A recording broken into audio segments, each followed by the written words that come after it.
Oh boy, with a name like Blood on the Handle, you know you're in for something crazy. I mean, that's a pretty bold title for the Choose Your Own Adventure series. And then you see the cover art. What is this? A helicopter and a couple of boats? Where is this blood? What kind of handle are we talking about? An axe handle? A knife handle? A pan handle? A door handle? Who knows? The cover tells you nothing.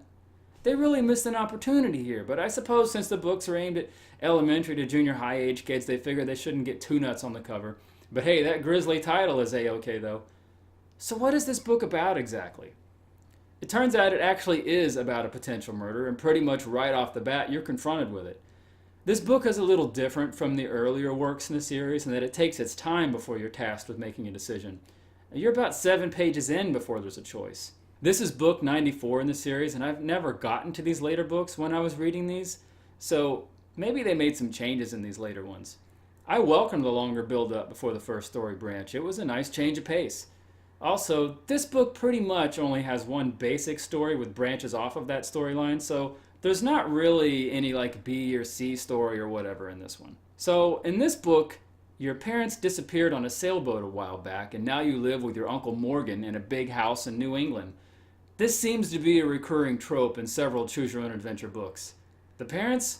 Yeah, they died, so you live with a strange person now, and all hell's about to break loose.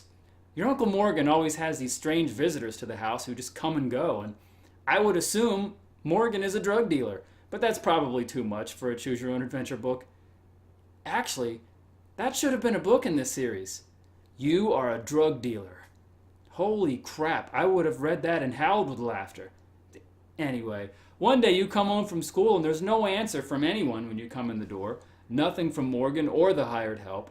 You check your uncle's study and there's blood everywhere. Oh yeah, now we're getting into this thing. It's on the walls, the sofa, the floor, and the handle of a knife stuck in the floor. Hey, that kind of rhymed. So the book is now about you finding out what just happened in here.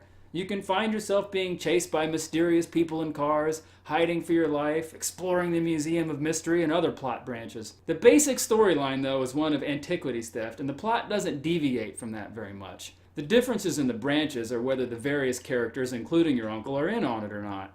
Or maybe your uncle is a zombie.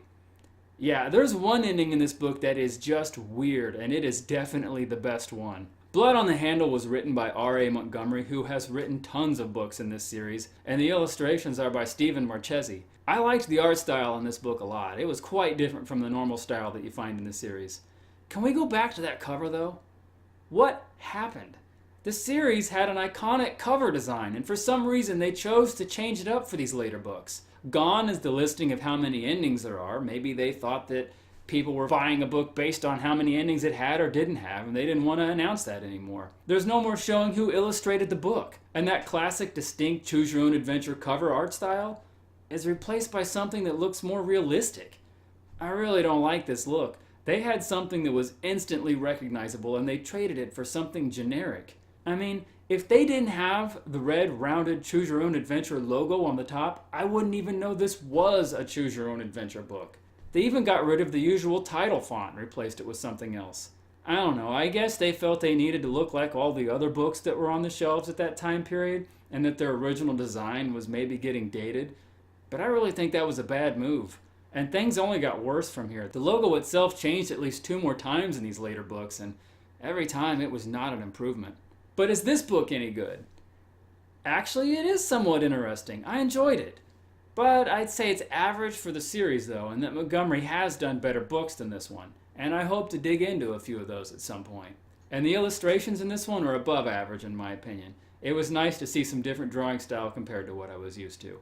All in all, it's a good entry in the series, but there are certainly better ones out there. So until next time, get your bookmarks ready. You're gonna choose wrong.